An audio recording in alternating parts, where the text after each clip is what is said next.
Hey guys, welcome back to the Automated Outbounds YouTube channel. I'm Harrison, and today I'm going to be going through the Q&A questions that we got within our free school community. So in the calendar, we run a free Q&A call with all members basically every single week, and we've got all of the Q&A recordings in here. This was a pretty good session, so I just wanted to run through all of the questions that our community had and the answers which people said that they found quite useful. So just wanted to share that here with you as well. So we'll have a look at them here. The first question was, can I start with email only and add LinkedIn later? So in terms of that, 100%, we typically recommend having volume over precision at the start. The reason for this is because you can test your messaging, your copy, your ideal customer profile or ICP. You can test different call to actions. You can test what's in the body, the email body, the content, test your market, test the offer. It's basically just a testing stage of the first 30 days of running email outreach. That's what we found best, because that way it's all about gathering data, right? And seeing what comes back, seeing what's working, seeing what's not.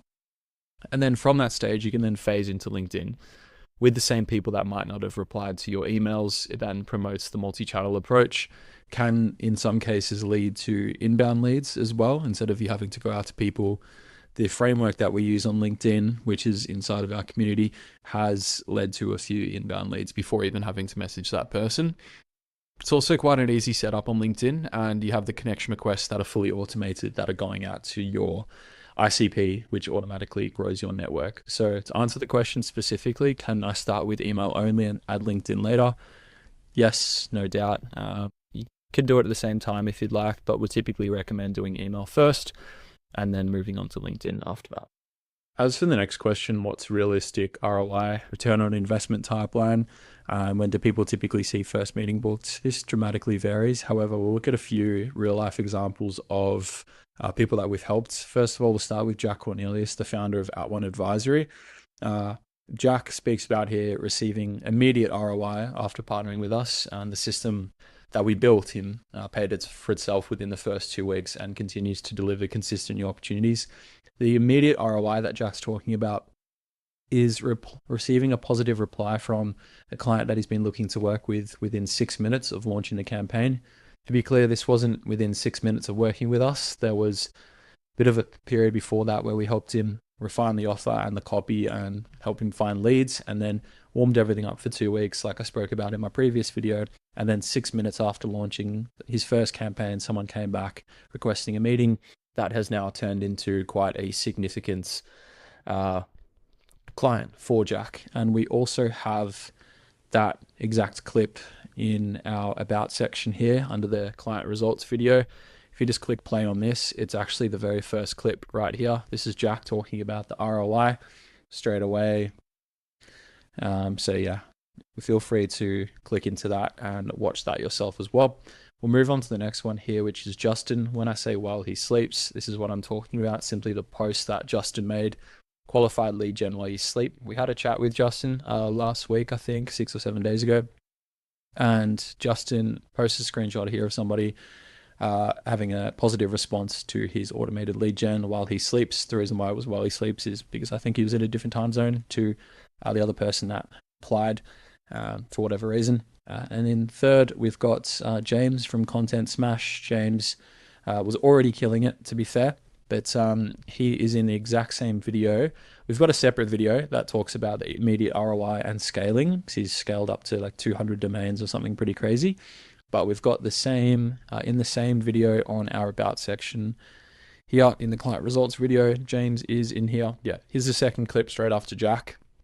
So feel free to watch that to learn about his ROI. David, lovely guy, recruiter that Harry has actually been working quite closely with. He pulled 3 jobs, I believe, in a week. So that's pretty cool for those that are in the recruitment space. I believe about 6 positive replies. I'll have to double check that with Harry, but David's also in this video right here.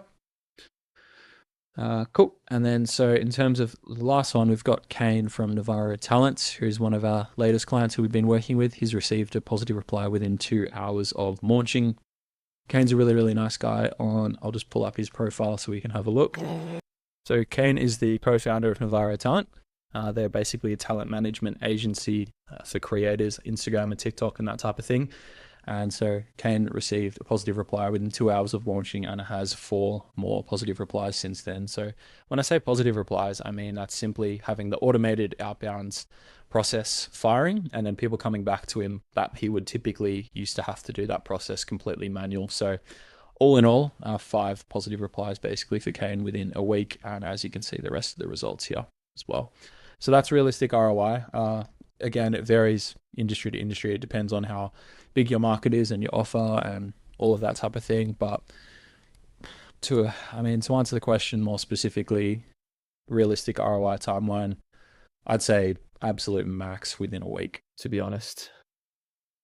In terms of question 3, the software development services, what's typical response rate? For the industry, within my video that we've got in the automated outbound community, I'm just going to play that clip now that talks about why industry doesn't really matter in this case.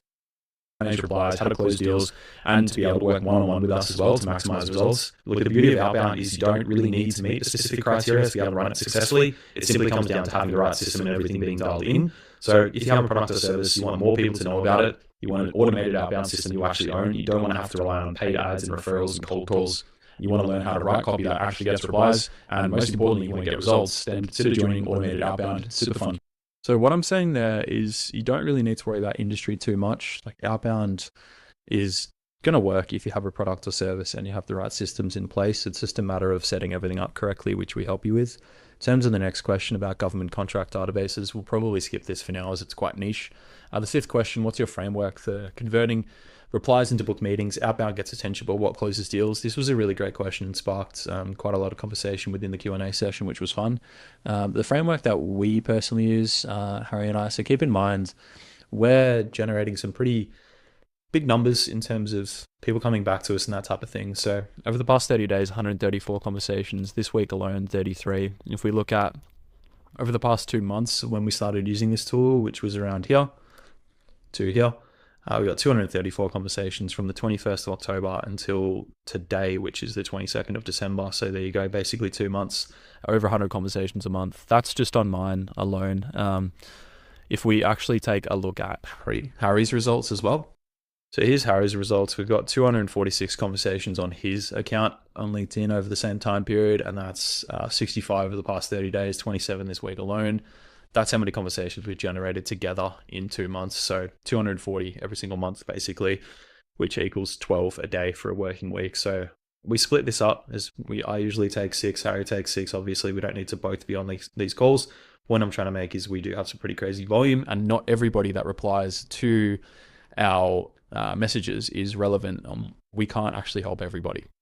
That's purely just on LinkedIn. If we have a look at the email reply rates, as you can see, pretty crazy too, and some more reply rates on LinkedIn. So what I'm getting at here is we've kind of got a bit of a system in place that is booking meetings on autopilot. And if it's not booking meetings, it's having people come back to us. And in terms of the framework, what we do is to build trust first. We never really ask for a call, which immediately makes you stand out.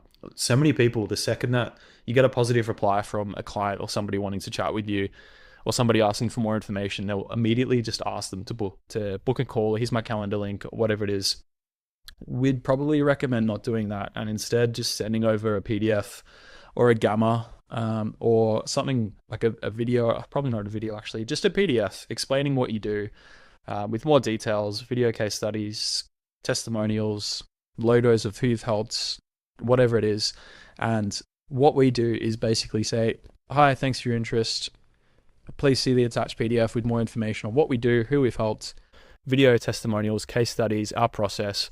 And the most important bit is at the end of the email, we specifically say, if this looks interesting, there's an option for you to book a call at the bottom. And so that kind of puts it on them to say, okay, fair enough. I'm going to look at it. And realistically, if they don't have the time or don't want to look at a 6-page or 5-page PDF about what we do after replying to our email and booking in a call themselves, probably don't want to chat with them anyway because they're not that serious. So we'd find about probably 85 to 90%, probably a bit more actually, end up reading the PDF. We will follow up with them if they haven't done that in like a week or so, but beyond that, we're not going to bother following up again. So in terms of a framework, we like to build that trust and never ask for a call. We further qualify them so they can read through. In that PDF, it says who we help. if you're this, we can definitely help you. And the pre-call sales process, I'll make a separate video about that. So what I'm saying here is try to avoid asking people to hop on a call immediately. You want them to kind of come to you and they've booked in the call with you, and then you're able to say to them, hey, thanks for booking, looking forward to chatting, here's even more information. And then what we do from there is drop them like a 20-minute video of a montage of all of the crazy case studies and video testimonials that we've got that they watch typically before the call, and immediately they've come to you and kind of waiting for you to like prompt them to hop on a call or whatever it is. We're like, hey, thanks for your interest. Let's just make sure you're a fit first. And they read through the PDF, realize that they are a fit, and then they book in the call themselves. That was a bit of a long-winded answer, but I hope that kind of makes sense and I hope that helps. The last point I'll throw into the framework aspect is the guarantee. Would recommend having a guarantee into your offer. We have one that basically says the system that we build will pay itself off in new revenue in 90 days or less, or we work for free until it does. So where we got this inspiration for this for this guarantee, was actually in Alex Hormozi's $100 million offers book. It's an amazing book. Strongly recommend. We've taken loads of inspiration from Alex Hormozi. $100 million leads is also a really good book. And his latest one, $100 million money models is great too. However, offers is really good because it goes through like guarantees and how to structure the guarantee and that type of thing. We can also help you with that as well. But it's basically that we will do X, try to put a quantifiable number on it in the time that it will take, for example, 90 days, or we will do this. So, or we'll give you a free refund, we'll pay 2X what you paid, we'll work for free until it does, we'll do this, whatever it is. That really helps kind of put people at ease if they're a little bit skeptical. But as mentioned, once you start to get case studies and client testimonials and video testimonials and things like that, you have to use that a little bit less, which is good. And the next question that we had was, what call to action is working best right now? This is a great question. I really love call to actions. I think it's really fun playing around with different call to actions. What we found worked best after sending just over 30,000 emails every single month and getting the response rates that we showed earlier, the ones that perform best in terms of reply rates and booked meetings and that type of thing is simply asking whether or not it's relevant. If you go through your inbox right now, probably in your spam folder, you'll see lots of call to actions that are like, are you free for 10 minutes next Tuesday? Are you free next week? Does this sound good? Then they're top on a call, that type of thing. Like, we never actually really ask people to hop on a call with us because we can't help everyone. So first of all, we usually ask if it's relevant, and then people will come back saying, yes, this is, like, please send me more information. And that's why we would then send them the PDF that we spoke about here, which is like, great, thanks for your interest. Here's a PDF. And then you put it on them to book a call. If you're chasing people to book a call, it's not going to happen. You might, like, it might, don't get me wrong, but like, we've just found works a lot better just to simply ask or have the relevance play. A call to action you could have is simply, is this relevant? It's super simple. Just makes sense. People read that and it kind of is a bit of a breath of fresh air instead of asking loads of different things or prompting a call or whatever it is. So the next point here is try not to suggest times or days. The reason for this is because if you send someone an email, asking them if they are free next week or free in 2 weeks or free at the start of the month or free on Tuesday at 10 a.m., what you're doing is creating unnecessary friction, because if your entire email is unbelievable and they love it and you've got them hooked and the offer sounds great, it's exactly what they've been looking for, and then you ask them, are you free Tuesday next week? Or are you free next week? They could have the busiest week of their lives next week, or they could be off on holiday, or it could be super busy at the company. They could have a holiday or whatever it is. They could be off next week, and you've kind of just lost them because you're creating unnecessary friction.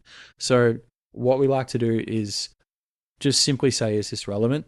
And then they can come back to you, and then you can kind of get to the point of booking a call. Just to extend on this as well, it is a bit of a trust market at the moment. Like, people are very on edge about booking calls, and people are very on edge about getting sold to and all of this type of thing. So it's better just to simply ask if it's relevant, in our personal opinion. Not saying any of this is right or wrong. It's just purely based on what's worked really well for us and also our clients as well. Final point on the call to action is you want to have a one yes call to action. What I mean by that is this relevant? Is one yes.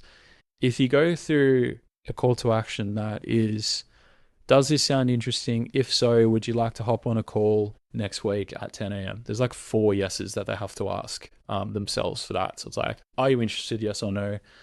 Would you like to hop on a call? Yes or no. Next week, yes or no. 10 a.m. Yes or no. So it's like even having two yes or nos. For example, is this interesting? I can send over more info. Like that's a great call to action. Don't get me wrong. But if you just want to keep it simple and just spark relevance and curiosity in people, is this relevant? Is also sorry. Is this does this sound interesting? Is also great. However, you just want to keep it as simple as possible and not create unnecessary friction. Like just try, is this relevant to 30 days in your outbound campaigns if you're running them at the moment? Feel free to A/B test it, and I'd be very curious about the results. Again, this is just purely what's been working really well for us. But we've got more information within the school community on that as well. How many days to wait between emails? Last question. Simple as possible, 2 to 3 days, typically on a 3 to 4 step cadence. You'll see a lot of information out there about the 7-step touch point in this. It's just not true. Don't email people 7 times. You're going to get marked as spam and piss people off, to be honest. The facts that people say you have to email someone 7 times before you can expect a response. It might work, but it's just a lot. Like if you receive 7 emails from someone, that's just a fair bit, and it's very hard to provide value 7 times without sending tiny little emails. It's, in my opinion, it'd be better to condense that down. Like if you've got, think about it this way, if you've got 7 one-liners that are amazing, all adding value, I would argue it'd be better to take a few of those lines, put them into the second or third email, a few lines from the 6th email, put them into the second email, and so on, and just condense it down and slot them in and kind of pack that down so you've got more value quicker and you don't lose people. Like you're not the only person in that person's inbox. Like it's not like they're sitting there waiting for the next super valuable email that'll be coming through on the 6th attempt of contacting them.